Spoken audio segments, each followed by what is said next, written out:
La pobreza se dispara en España a pesar de que la situación económica supuestamente es maravillosa y a pesar de que el gobierno nunca ha gastado tanto en paliarla. Pues bien, ¿cómo ha afrontado la izquierda oficialista el fracaso de la política económica de su gobierno a la hora de luchar contra la pobreza? En el vídeo de ayer explicamos que la pobreza en España, entendida como carencia material severa, como privación en el acceso a bienes y servicios que consideramos básicos y fundamentales, se ha disparado en España a su máximo histórico desde que tenemos registros, en los últimos 20 años. Y este estallido de la pobreza, que también se manifiesta en el máximo histórico, en el número de hogares que declaran no poder comer carne, pollo o pescado al menos una vez cada 2 días, o en el máximo histórico de hogares que manifiestan no poder mantener su vivienda a una temperatura adecuada, esta situación de pobreza en máximos históricos se ha producido en un contexto económico en el que supuestamente la economía española va como una moto, en el que la creación de empleo es muy intensa y en el que el gobierno de PSOE-Sumar, gobierno de izquierdas, dice poner toda la carne en el asador, dice estar muy comprometido en la lucha contra la pobreza. Pues si la economía va muy bien, si el empleo va muy bien y supuestamente las políticas sociales están muy orientadas a minimizar el número de pobres, ¿por qué se está disparando la pobreza en España? Una posible explicación es que la enorme inflación que hemos experimentado en los últimos 3 años, 2021, 2022 y 2023, ha devorado el poder adquisitivo de muchísimos ciudadanos. Ciudadanos que no han conseguido incrementar sus ingresos nominales al mismo ritmo que la inflación y que en consecuencia han visto rebajar sus ingresos reales, dificultándoseles la adquisición de bienes y servicios fundamentales. Sin embargo, el establishment de la izquierda nacional tiene otras explicaciones para este dato que constituye objetivamente un fracaso de la política económica de su gobierno de izquierdas PSOE-Sumar. Porque repetimos, si la economía va muy bien, si se está creando mucho empleo y si el gobierno dirige toda su actividad a luchar contra la pobreza y las cifras de pobreza se te disparan a máximos históricos, pues eso es un fracaso. Pero ¿cómo va a reconocer la izquierda oficialista que su gobierno ha fracasado en algo? ¿Qué es más importante? ¿Reconocer y solucionar el problema real de la pobreza en España o conseguir que PSOE y Sumar se perpetúen en el poder? Pues obviamente lo segundo. Con lo cual, ¿cómo ha afrontado la izquierda este fracaso objetivo en su política económica en contra de la pobreza? En su supuesta política económica en contra de la pobreza y no a favor de la pobreza, pues las actitudes han sido 3. Por un lado, no tratar demasiado este tema, ocultarlo o despacharlo muy rápido. Recordemos que en los años 2014 y 2015, datos de pobreza mejores que los que tenemos ahora copaban todas las portadas y todas las tertulias, porque ahí sí que había que hacer de la lucha contra la pobreza una campaña política, porque se trataba de politizar la pobreza para conquistar el poder. Ahora es al revés, ya tienen el poder y por tanto se trata de evitar que se politice la pobreza para sacarlos a ellos del poder.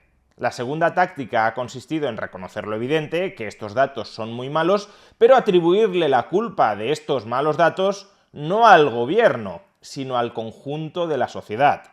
Escuchemos a Berna González en la tertulia de la cadena SER. Entonces, lo que muestran estos datos es un fracaso como sociedad, en el sentido de que la brecha generacional solo se agranda, es decir, has subrayado, Ángeles, la gran diferencia entre los menores de 16 años y los jóvenes en general con respecto a los mayores, los niveles de ingreso, de propiedad, etcétera, han abierto una brecha que solo está creciendo y en eso como sociedad estamos fracasando si no somos capaces de establecer puentes que rompan esta brecha generacional. Y no solo la brecha generacional, brecha de clases, es decir, los ascensores sociales no están funcionando, y otra brecha que es la territorial, que es heredada pero que continúa, es decir, seguimos viendo cómo Andalucía, Extremadura, Canarias son los que aglutinan mayor cantidad de personas en ese riesgo, más de un 30%, mientras otras comunidades están en lo alto. Y esto era así hace 30 años, y era así hace 20, y era así hace 10, y será así si seguimos así dentro de 10 años. Entonces, ¿dónde están los mecanismos? Que ahí es donde el Estado, en toda su totalidad, gobierno, comunidades, ayuntamientos, pero sobre todo gobierno y comunidades. ¿Dónde están los mecanismos para romper esas brechas generacionales, esas brechas territoriales y esas brechas sociales? Es ahí donde deberíamos estar trabajando, donde los gobiernos deben estar trabajando y desde el momento es un fracaso. Elena. Es un fracaso como sociedad porque los gobiernos, no el gobierno central, sino los gobiernos